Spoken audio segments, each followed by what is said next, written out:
Le général en chef de Vladimir Poutine appelle le chef de l'armée américaine. Incroyable. Salut à tous les amis, c'est toujours avec beaucoup de plaisir que je vous reçois. Merci infiniment de faire votre stop dans cette machine de grandeur et de terreur. Nous avons une nouvelle chaîne activée, Moïkassens TV, que je vous encourage vivement. Allez-y, vous y abonnez. On a déjà commencé à publier des choses très intéressantes, mais complètement différentes de cette marge. Nous savons que beaucoup parmi vous nous suivez pour la géopolitique. Il y en a qui nous suivent pour le développement personnel.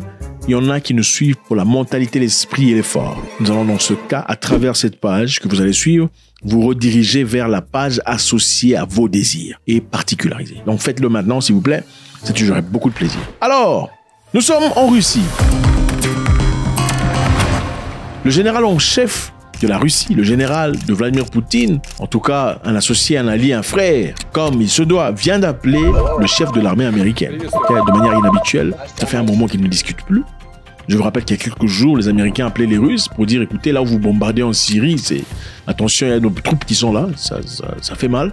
Cette fois-là, ce sont les Russes qui ont appelé les Américains, non pas pour dire que là où vous bombardez, ça fait mal, mais pour leur annoncer qu'ils seraient en train de faire des exercices très bientôt dans la Méditerranée, c'est-à-dire des tirs à la missile, y compris au schnick.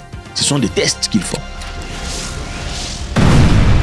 Ils le disent pas parce qu'ils ont peur, ils le disent pour éviter les miscalculations, c'est-à-dire éviter les erreurs de calcul. L'utilisation par la Russie de son nouveau missile hypersonique sur l'Ukraine la semaine dernière a accru la crainte d'une escalade des hostilités. Le tir du missile Orchnik a été présenté par Vladimir Poutine comme une réponse directe aux États-Unis et au Royaume-Uni, autorisant l'utilisation des missiles qu'ils ont fournis pour frapper des cibles situées au plus profond de la région. Manifestement, nous savons tous que les Américains et les Britanniques avaient donné des armes aux Ukrainiens, mais leur demandant de ne pas tirer à l'intérieur du territoire russe.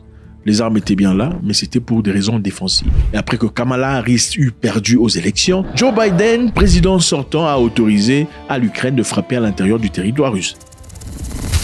Dans sa tête, manifestement, il se disait ceci permettrait aux Ukrainiens de gagner du terrain, afin qu'à l'arrivée de Donald Trump pendant les négociations, l'Ukraine aura une partie haute ou des avantages pendant les négociations. Après les frappes ukrainiennes sur le territoire russe, tout le monde s'attendait à voir que Poutine réagisse avec beaucoup d'émotion, c'est-à-dire de frapper en retour avec la bombe atomique comme il avait promis. Vous savez, généralement, en tout cas pour la grande majorité d'hommes, en ce moment-là, vous n'aurez pas tiré la bombe atomique. Beaucoup auraient fait ça. Monsieur Poutine, manifestement pas ennemi direct du peuple ukrainien, mais de la politique internationale qui l'englobe, a choisi d'utiliser Orchnik ou Orishnik pour bombarder le territoire ukrainien. Et c'était une démonstration de force présentant une arme nouvelle que personne ne connaissait l'existence. Donc on vous frappe, pas avec la gauche, mais avec la droite. Mais on ne savait pas que c'était la droite qui était forte. C'est exactement ça. Maintenant, depuis cette frappe de la Russie, qui a été accompagnée par un discours de M. Poutine, exacerbant le fait que ces missiles ne peuvent pas être stoppés. C'est-à-dire, si on vous tire, quoi qu'il en soit, peu importe la condition ou votre situation, si on tire sur Londres, Londres ne pourra pas se sauver. Si on tire sur Paris, Paris ne pourra pas se sauver. Depuis qu'ils ont fait ces frappes-là, l'Ukraine n'a pas encore tiré des missiles à longue portée dans le territoire russe. C'est-à-dire que c'est une réponse qui a fonctionné. C'est pour dire, si vous essayez, nous savons où vous vous trouvez. On va vous éliminer.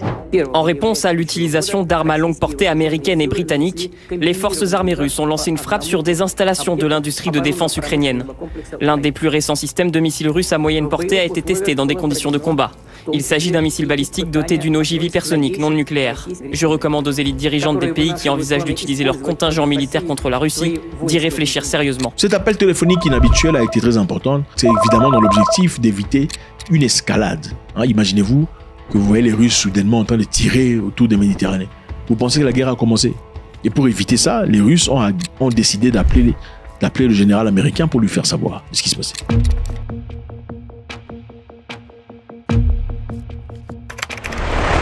La Russie et la Biélorussie viennent de signer un traité, encore une fois, très intéressant, pour allier. Ce sont des amis, Poutine et son pote, en tout cas celui-là c'est son frère. Vous savez, la fraternité, c'est pas seulement naître d'une même mère, c'est une personne, le président biélorusse, qui est resté à côté de M. Poutine, malgré la frayeur et la peur. Je suis d'accord avec Poutine quand il a dit qu'il s'agissait d'une lutte.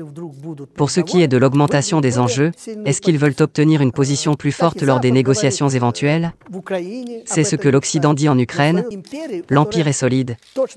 Bien sûr, combattre un tel empire, c'est difficile pour l'Ukraine, où les gens fuient la guerre. Nous avons traversé ensemble la Grande Guerre patriotique. À l'époque, personne ne fuyait, et nous le voyons. Il a même demandé lui-même qu'on lui donne les armes atomiques pour la défense. Ses proches alliés ont signé un traité sur les garanties de la sécurité, alors que Poutine est en voyage en Biélorussie. Donc ils ont signé un bout de papier qui dit, dans ce document, inclut l'utilisation potentielle des armes nucléaires tactiques russes déployées en Biélorussie, en réponse à une agression. Mais je voudrais vous demander publiquement que ces nouveaux systèmes d'armement, en particulier le Oreshnik, soient déployés sur le territoire de la Biélorussie. Cela calmerait sérieusement certains esprits qui sont déjà prêts à combattre contre la Biélorussie, et donc contre la Russie, sur le territoire de la Biélorussie, selon la conception de la sécurité nationale que vous avez récemment signée. Nous avons, et je ne plaisante pas, des endroits où nous pouvons déployer ces armes, à condition que les objectifs de ces armes soient définis par la direction politico-militaire de la Biélorussie. Mais d'abord, nous devrons être formés à l'utilisation de ces armes, et si cela est fait, les spécialistes de la Fédération de Russie s'occuperont de leur maintenance et de leur lancement pour des objectifs définis par la Biélorussie. Au cas où vous attaquez la Russie, vous bombardez avec une bombe atomique et la Russie est perdue, la Biélorussie va vous frapper en retour usant des bombes atomiques russes. La Russie a mis à jour sa doctrine nucléaire le mois dernier, plaçant pour la première fois la Biélorussie sous le parapluie nucléaire russe. En cas d'application groupée, ils sont comparables à l'usage d'armes nucléaires, mais ne sont pas des armes de destruction massive, pour deux raisons. Premièrement, contrairement aux armes de destruction massive, ce sont des armes de haute précision. Dans le passé, la Russie avait une politique, au cas où elle serait attaquée avec une bombe nucléaire, il répliquerait aussi avec des bombes nucléaires. Mais cette doctrine a été ajustée. C'est-à-dire, si vous tirez sur la Russie, même avec les bombes conventionnelles, sur des points où ça fait mal, la Russie se réserve le droit de vous bombarder avec une bombe nucléaire. En Roumanie, un tribunal annule les résultats des élections après la victoire d'un candidat pro-Poutine. Aujourd'hui, l'État roumain a piétiné la démocratie. La décision de la CCR est en fait un coup d'État formel. Voilà les amis, si vous aimez Vladimir Poutine aujourd'hui, vous aurez des problèmes en société. Donc au premier tour des élections, un monsieur au nom de Călin Georgescu avait gagné aux élections, en tout cas au premier tour directement, mais la haute cour a annulé ces élections parce que monsieur Georgescu est pro-russe et avait promis de mettre fin au soutien roumain à l'Ukraine contre le combat des Russes. Il a terminé en première place. Cependant, le plus haut tribunal roumain a annulé aujourd'hui les résultats du premier tour, jugeant que l'ensemble du processus électoral devrait être refait. J'espère que la Roumanie ne va pas revenir 35 ans en arrière avec ce candidat, que ce ne sera pas la dernière manifestation et qu'on pourra encore défiler dans les rues. C'est un peu comme ce qui s'est passé aux États-Unis avec Donald Trump la fois dernière pendant les élections. C'est ça les amis. Donc c'est pas seulement en Afrique. C'est pas pour encourager les Africains à faire des bêtises.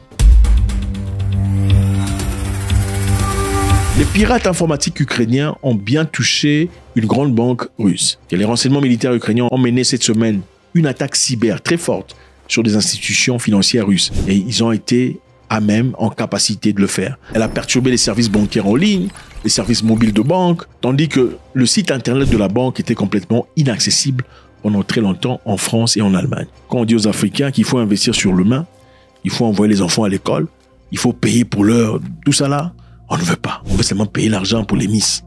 Oh, Miss où? 5 000 $. Miss Gabon, 5 000 $. Miss Côte d'Ivoire. Miss République démocratique du Congo, 5 000 $. Miss Burundi, c'est incroyable. Bon, non, pas au Burundi, il n'y a pas de bêtises comme ça. C'est incroyable.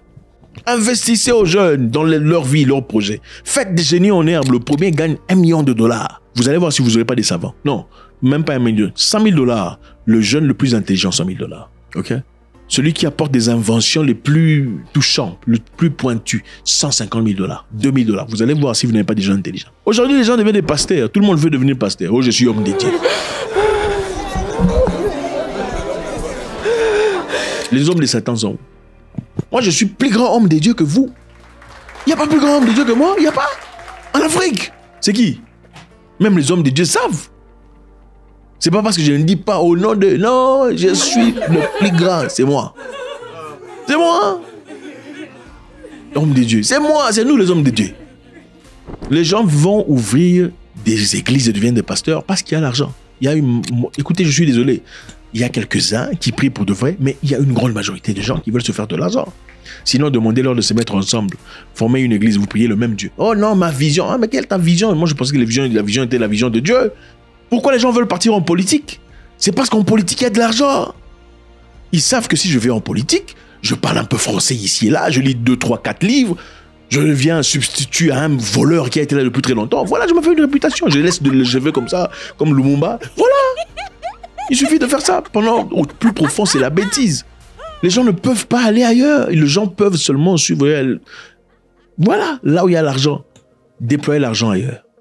Déployer l'argent dans l'intelligentsia. Déployer l'argent dans l'engineering. Déployer l'argent dans la construction. Déployer l'argent dans le génie. Vous allez voir comment les gens... Vous allez voir comment l'Afrique va évoluer. Comment est-ce que l'Afrique pourrait se défendre sur le plan nucléaire? Comment l'Afrique pourrait se défendre sur le plan cyber? Ok? Je vous promets que beaucoup de nations n'ont même pas de secret. On sait exactement ce que le président dit, on sait à qui il a parlé, on a accès à son téléphone. Les systèmes que les Africains ont ne sont pas les systèmes africains, ce sont les systèmes que vous achetez quelque part. Vous pensez que ces gens-là qui ont créé ces systèmes, ils n'ont pas accès à un back-end de votre système? Attendez. Il faut fabriquer votre propre téléphone pour donner à votre président pour pas que quelqu'un d'autre l'accède. Il faut fabriquer votre propre ordinateur pour donner à vos supérieurs du Sénat, à vos supérieurs ministres, tout le bazar, renseignements, pour pas que autre personne ait accès à ça. Comment savez-vous que l'ordinateur vous avez acheté à Dubaï, les gens de Dubaï n'ont pas accès à ça? Ou vous avez acheté aux Amériques? Oh, tout ça, n'importe quoi. God bless.